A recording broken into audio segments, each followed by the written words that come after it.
दोस्तों आज मेरा एक सवाल है आपसे कि क्या आप मोबाइल से 1 घंटा दूर रह सकते हैं? आधा घंटा दूर रह सकते हैं? 1 मिनट भी दूर रह सकते हैं? जहाँ तक मेरा ख्याल है आपका जवाब ना में ही होगा। दरअसल आज की जो सच्ची घटना मैं आपको सुनाने जा रहा हूँ ये मध्य प्रदेश का दिल इंदौर शहर की है। इंदौर शहर में एक महिला बाथरूम में नहा रही थी और उसका मोबाइल बाहर रखा हुआ था। वैसे वो हर पल अपने मोबाइल को साथ में ही रखा करती थी, लेकिन वो नहा रही थी तो उसने जो मोबाइल था उसका वो बाहर रख दिया और उस जहाँ पर उसका मोबाइल रखा हुआ था वहाँ पर उसका पति भी था।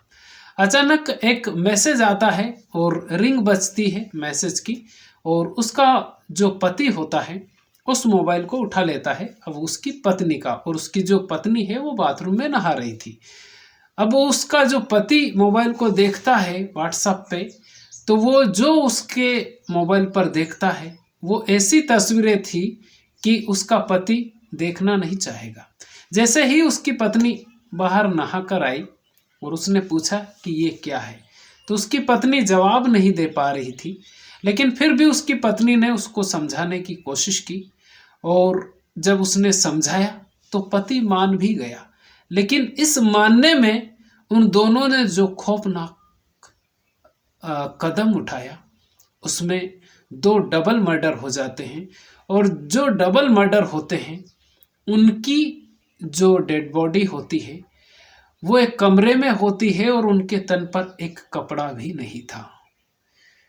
नमस्कार, मेरा नाम है मोहन अहिरवार और आप देख रहे हैं खबर तमर इंडिया का यूट्यूब चैनल। दोस्तों आज की जो सच्ची घटना है ये मध्य प्रदेश के इंदौर शहर की है। इंदौर शहर का एक इलाका है, आपको मालूम ही होगा, एरोड्रम क्षेत्र। एरोड्रम क्षेत्र में एक नगर है अशोक नगर। अब अशोक नगर में एक महिला रहा करती थी। उस महिला का नाम था सरिता नरवरिया। सरिता नरवरिया ने ब्यूटी पार्लर का कोर्स कर रखा था और वो अपने पति से दूर रह रही थी। उसके 2 बच्चे, एक बेटा और एक बेटी थे जो कि उसके साथ ही रहा करते थे। तो सरिता नरवरिया ने सोचा कि उसका पति बाहर कमाता है तो क्यों नहीं उसने ब्यूटी पार्लर का कोर्स कर रखा है तो वो भी ब्यूटी पार्लर का काम शुरू कर दे घर पे ही, ताकि 2 पैसे की इनकम हो जाए। अब सरिता नरवरिया ब्यूटी पार्लर खोल लेती है और इसी ब्यूटी पार्लर में कई महिलाएं उससे मेकअप करवाने के लिए आया करती हैं। अब सरिता नरवरिया का एक दूर का रिश्तेदार था जिसका नाम था रवि ठाकुर। रवि ठाकुर की बताया जाता है कि सरवटे बस स्टैंड पे एक होटल है और वो एक होटल का मालिक है, यानी पैसे वाला था। लेकिन ये दूर के रिश्ते में लग रही थी सरिता नरवरिया। रवि ठाकुर को औरतों का एक तरह से शौक था। उसने कहा सरिता नरवरिया भी एक तरह से उसने गर्लफ्रेंड बना ली, प्रेमिका बना ली, और दोनों के बीच में रिश्ते बन जाते हैं, जो कहानी सामने आई। अब दोनों प्रेमी प्रेमिका बन जाते हैं, लेकिन वो कहता है कि तुम्हारे ब्यूटी पार्लर में बहुत सारी महिलाएं आती हैं, क्यों नहीं मेरी कुछ महिलाओं से दोस्ती करवाओ। सरिता नरवरिया बहुत सारी महिलाओं का मेकअप किया करती थी, तो एक महिला उसके पास मेकअप करवाने के लिए जाया करती थी जिसका नाम था ममता उर्फ पिंकी। ममता उसके ब्यूटी पार्लर पे पहली बार जाती है। ये दोनों जब वो मेकअप करती है फिर आ जाती है, फिर जाती है, फिर मेकअप करती है। लेकिन सरिता नरवरिया एक दोस्ती के लिए बोलती है कि क्योंकि आपको मालूम होगा कि ब्यूटी पार्लर वालों के बहुत सारे केस होते हैं और सरिता नरवरिया भी सेम ही काम करती है। वो ममता की दोस्ती करवाती है रवि ठाकुर से, और रवि ठाकुर पैसे वाला व्यक्ति था। ममता और रवि ठाकुर की दोस्ती हो जाती है। जब इन दोनों की दोस्ती हो जाती है तो दोस्ती धीरे धीरे प्यार में बदल जाती है। रवि ठाकुर वैसे भी सरिता के जरिए और भी महिलाओं से मिल चुका था, लेकिन इसकी एक आदत थी कि ये जब भी किसी महिला से मिलता था, क्योंकि ये उसके बाद में उनसे रिश्ते बनाता था और उनके वीडियो भी बना लेता था उन रिश्तों के। वैसे ममता से जब इसकी दोस्ती होती है तो ममता के साथ भी वही होता है जो और महिलाओं के साथ होता है। रवि ठाकुर ममता का भी एक वीडियो बना लेता है जब इनकी दोस्ती प्यार में बदलती है और प्यार में फिर इनके अवैध रिश्ते बनते हैं, तो उन अवैध रिश्तों का एक वीडियो बना लेता है रवि ठाकुर। इसकी भनक ममता को नहीं थी, लेकिन इसके बारे में पूरा जो क्या होने वाला है इसके बारे में सरिता को सब कुछ पता था, क्योंकि सरिता भी उसकी प्रेमिका ही थी। अब ऐसे में एक दिन जो ममता है वो अपने घर पर ही थी और वो बाथरूम में नहा रही थी। उसका पति नितिन उसके रूम में ही था और वहीं पर उसका मोबाइल रखा हुआ था। ऐसे में एक मैसेज आता है और वो जो मैसेज आता है ये जो ममता है ये बाथरूम में थी, तो उस मोबाइल को उसका पति नितिन उठा लेता है और उस मैसेज को देख लेता है। उस मैसेज में कुछ वीडियो थे और वो वीडियो ऐसे थे कि कोई भी पति अपनी पत्नी के ऐसे वीडियो या ऐसे फोटो देखना नहीं चाहेगा। और उसमें लिखा हुआ था कि कब आ रही हो, इस टाइप से कुछ उसमें लिखा हुआ था।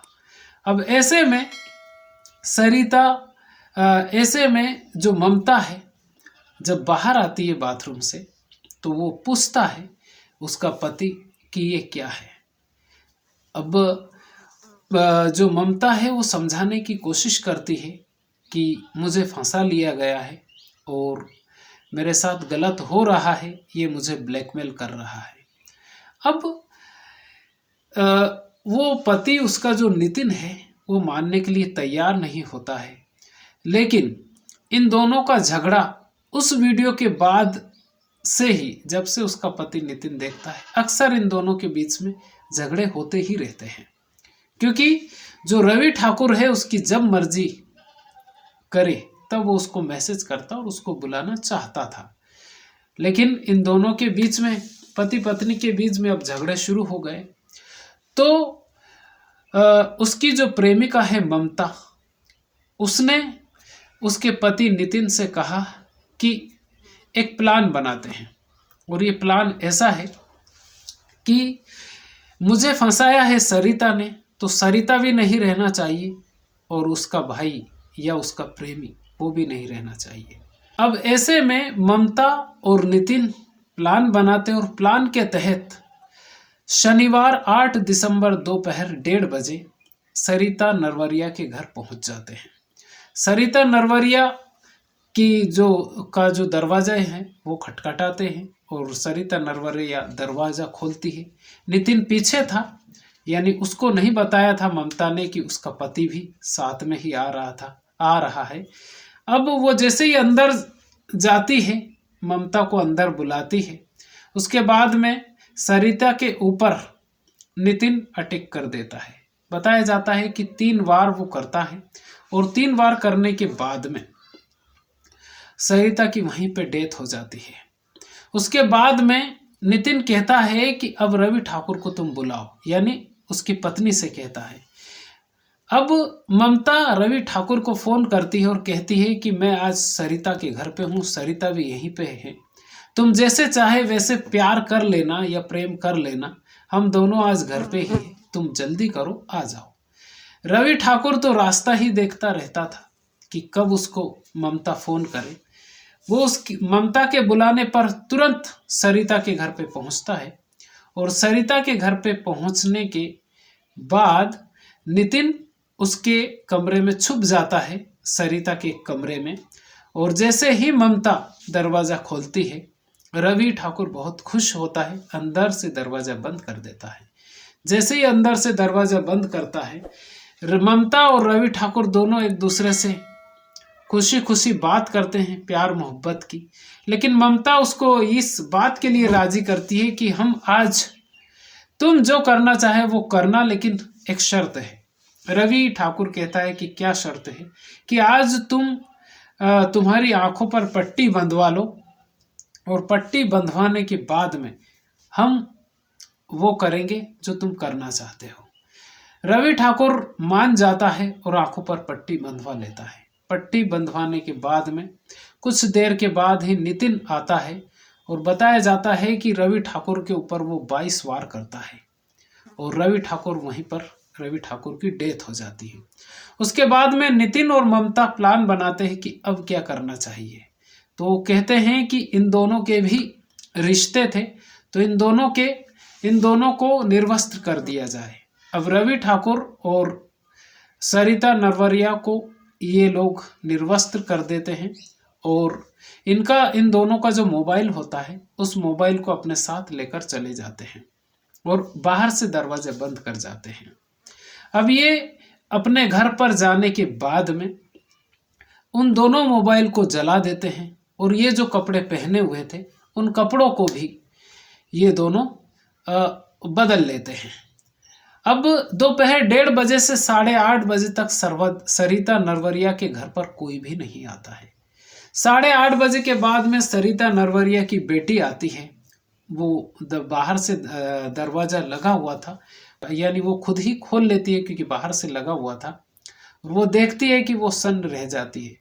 उसकी मम्मी और एक और शख्स एक ऐसी अवस्था में पड़े हुए थे जिसको बेटी भी नहीं देखना चाहेगी। उसके बाद में वो आजू बाजू वाले को बुलाती है। बुलाने के बाद में फिर पुलिस को बुलाया जाता है। पुलिस अपने कब्जे में शव को लेती है, पोस्टमार्टम किया जाता है। बताया जाता है कि 22 वार रवि ठाकुर के ऊपर किया जाता है और 3 वार सरिता के ऊपर किया जाता है। लेकिन कातिल कौन है इसका पता किसी को भी नहीं लग पा रहा था कि कातिल कौन है। और जब पुलिस छानबीन करती है और सरिता नरवरिया की जो बेटी है उससे भी पुलिस पूछती है कि कौन है, तो पता नहीं चल पाता है। लेकिन जो वो रास्ते थे जहाँ पर सरिता का घर था वहाँ पर बताया जाता है कि 100 सीसीटीवी कैमरे खंगाले जाते हैं। उसके बाद में नितिन और ममता की कहीं फुटेज दिखती है और उनका जब चेहरा सामने आता है तो नितिन के घर पर ममता और नितिन के घर पर पुलिस पहुंचती है। ये दोनों घर पे ही मिल जाते हैं। दोनों को अरेस्ट किया जाता है। दोनों से पूछताछ होती है। दोनों अपना जुर्म कबूल कर लेते हैं और कबूल करने के बाद में नितिन कहता है कि रवि ठाकुर उसकी जब मर्जी होती थी तब वो मैसेज करता और ब्लैकमेल यानी वीडियो वायरल करने की धमकी देता था और इस कारण से उसकी पत्नी और उसने प्लान बनाया कि उस मास्टरमाइंड को भी ख़त्म कर दिया जाए और उसको भी ख़त्म कर दिया जाए जो कि औरतों का शौकीन है। तो दोनों को ख़त्म कर दिया, लेकिन ये नहीं पता था कि दोनों पकड़े जाएंगे। लेकिन आज के ज़माने में उस मोबाइल की ही वजह से वो पकड़े गए क्योंकि उनकी कॉल डिटेल वगैरह सब कुछ सामने आई और उन दोनों को पकड़ लिया गया। दोस्तों, ये जो कहानी है ये 8 दिसंबर 2023 को शनिवार के दिन 1:30 बजे इस कहानी को अंजाम दिया गया, यानी इस कत्ल को अंजाम दिया गया। लेकिन इसमें मैं आपसे सवाल पूछना चाहता हूं कि इसमें गलती किसकी है? क्या ममता की इसमें गलती नहीं है? सरिता तो मेन कोऑर्डिनेटर थी ही, लेकिन ममता ब्यूटी पार्लर में जाया करती थी। सब मानते हैं, बहुत सारी महिलाएं ब्यूटी पार्लर में जाती है, लेकिन वो सरिता की बातों में आई कैसे? अपने पति को छोड़ने के लिए दूसरे मर्द के साथ जाने के लिए तैयार कैसे हो गई? ये एक सबसे बड़ा सवाल है। और ये जो ब्यूटी पार्लर में जो गोरख धंधा चलता है ये ज़्यादातर इसी तरीके का चलता है। बहुत सारी न्यूज़ और कहानियाँ आपके सामने आई होगी। अब इससे कितने परिवार बर्बाद हो गए। सरिता का परिवार भी एक तरह से आप मान लीजिए कि बर्बाद ही है। सरिता की ज़िंदगी ख़त्म हो गई, रवि ठाकुर की इज्जत चली गई, वो भी खत्म हो गया और ममता और नितिन दोनों जेल में चले गए। सबसे बड़ा दुख ममता और नितिन के बच्चों का, क्योंकि उनकी भी एक तरह से अब जिंदगी बर्बाद ही है।